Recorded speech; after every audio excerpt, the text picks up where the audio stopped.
Hey everyone, and welcome back to the channel. Today we're diving deep into the life of one of rugby's most influential figures, Rassie Erasmus.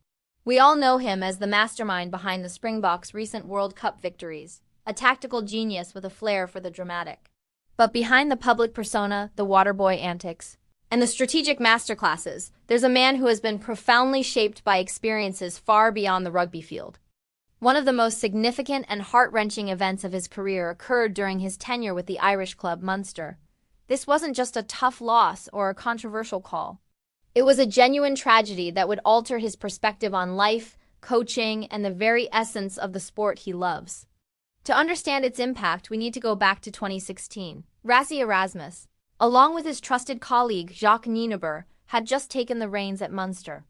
They were brought in to revitalize the legendary Irish province. The expectations were high, and the pressure was immense.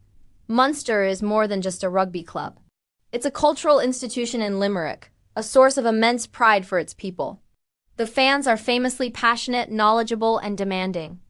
Rassie and Jock arrived with a clear mission: to bring success back to Thomond Park. The early days were a whirlwind of activity, implementing new systems, getting to know the players, and immersing themselves in the unique culture of Irish rugby.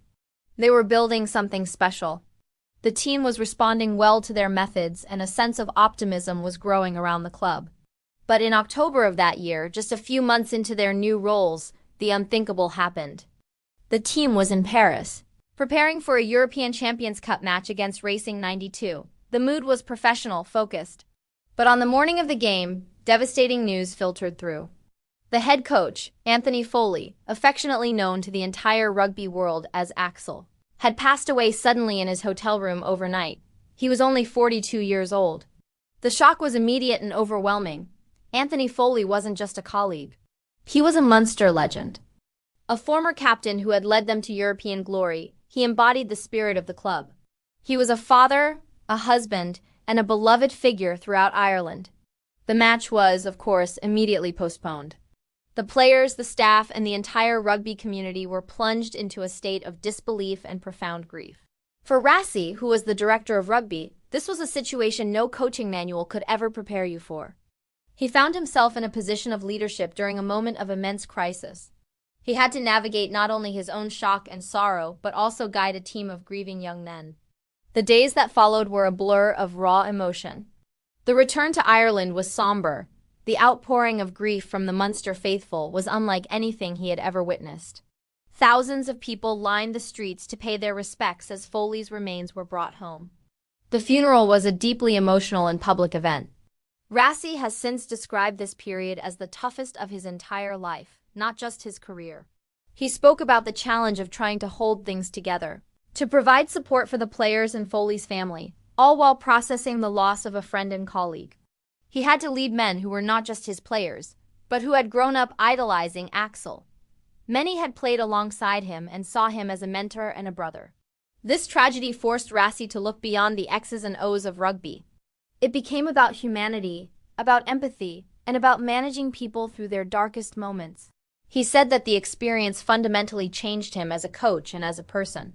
It taught him that rugby, as important as it seems, is just a game. What truly matters are the people, the relationships, and the community you build. He realized that a coach's responsibility extends far beyond the training pitch. It's about creating an environment where players feel safe, supported, and cared for as human beings first and athletes second. This newfound perspective was evident in the way he and Nienaber managed the team in the aftermath. They fostered an environment where players could grieve openly, share their feelings, and support one another. The team, united by grief and a desire to honor Axel's memory, went on to have a remarkable season. They played with a passion and a purpose that was palpable. They reached the semi-finals of both the European Champions Cup and the Pro 12 League. Every game was a tribute to their fallen coach. Their first game back at Thomond Park after Foley's passing is now an iconic moment in rugby history. The team formed a figure eight, Axel's playing number, as they faced the haka from their opponents, the Glasgow Warriors. The emotional power of that moment was immense. Rassie was at the center of it all, quietly leading from the background, allowing the players and the fans to have their moment. He understood that his role was to facilitate that process of healing and remembrance. He wasn't the star. The club, its people, and the memory of Anthony Foley were. This experience at Munster has had a lasting impact on Rassie's coaching philosophy. When you look at his leadership of the Springboks, you can see the echoes of what he learned in Ireland. He has consistently emphasized the importance of a strong team culture built on honesty, vulnerability, and a sense of shared purpose. He understands that players are not machines. They have lives, families, and pressures outside of rugby. His famous "Stronger Together" mantra is not just a marketing slogan. It's a belief forged in the crucible of real-life tragedy. He has spoken about how winning the 2019 World Cup was, of course, a career highlight, but that the challenges and lessons from his time at Munster provided him with the tools to handle the immense pressure of that tournament. He learned how to unite a diverse group of individuals and give them something bigger than themselves to play for. The bond between Rassie Erasmus and Munster remains incredibly strong. When he left to take the Springbok job, it was with the blessing of the Munster fans, who understood the call of his home country. They recognized what he had done for their club during its darkest hour. Whenever he speaks of his time in Ireland, it's with genuine warmth and affection. He often refers to it as a life-changing period.